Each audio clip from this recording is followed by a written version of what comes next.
Welcome back. More fallout over an alleged sex party involving players from the pro football Minnesota Vikings. Now, two former Viking players have come forward to allege that players fly in strippers for these parties every year. Well, joining me now to talk about this PR nightmare for the Vikings and the culture of sleaze in the NFL is ESPN Radio's Max Kellerman. Max, I got to ask you a question. I understand this was a 3.5-hour boat ride, and only 40 minutes into this thing, shore calls to the captain, says, turn these things around, get back to shore.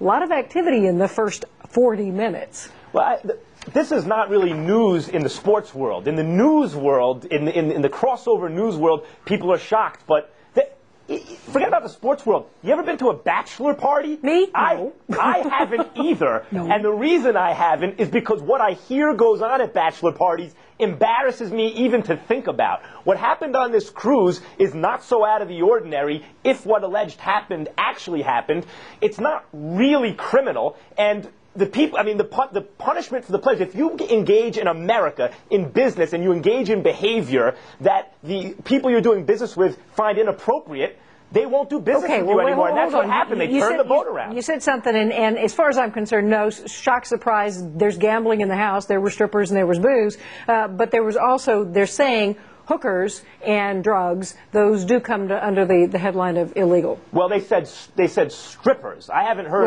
they hookers. Said call girls, and whether they were call girls or strippers, that it escalated into sexual acts that would probably in this public arena be considered illegal.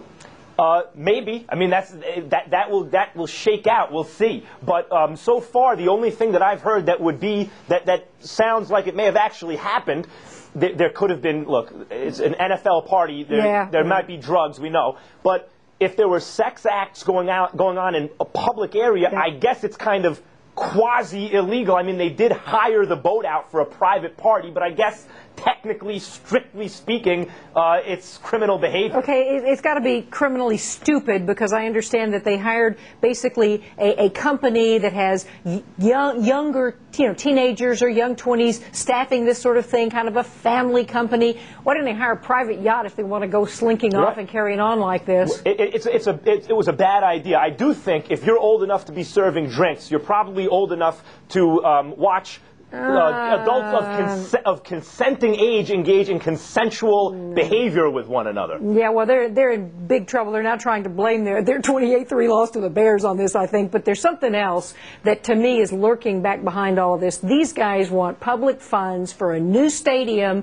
and their reputation is in the toilet right now. There's a political equation to all this mea culpa, isn't there? There definitely is, and it's a PR nightmare, which is why the Vikings have now hired an FBI, guy to basically babysit people on the team. But the way this whole development happened, there are various traditions on different teams. On the Vikings, new players, rookies, and free agent acquisitions and guys that they get in trades are responsible for organizing a team activity. And in this case, what's being alleged is Fred Smoot, a well-known cornerback from Washington who signed with Minnesota, is a new player, and it's alleged that he organized this boat ride as kind of a big kind of bachelor party type thing for the team. That's what's being alleged is going on. But we now know that this is allegedly an annual event. It wasn't, oops, once in a time. We made a mistake. They do this every year. So, yes. So let's get it clear. Yeah? Yeah. Oh, yes. Every year there are rookies and there are new acquisitions, and every year those are the players. It's almost like a hazing ritual or an initiation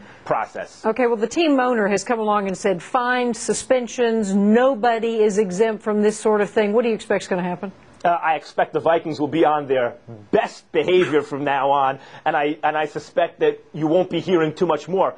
Although, with the Portland Trail Blazers in the NBA, there was one thing after another several years ago, and every time you thought, you know what, things will calm down over there, they didn't. Also, for sports fans out there, football fans especially, Randy Moss, the Vikings receiver, who had got so much bad publicity and was considered a cancer in the clubhouse, and he made the team worse, and everything's out of control. Well, he's not on the team anymore, and the biggest scandal in the team's history maybe just occurred. All right, so you think they're gonna get their funding, their new stadium, a couple people might be fined, and this will all go away? Yes, and I think in the long run, actually, it might be better for the NFL, or at least for the Minnesota Vikings, if they kind of get their PR under control. In the long run, it could be a blessing. Well, I hope they get themselves under control, not just the PR. Max Kellerman, thank you very much. Thank you.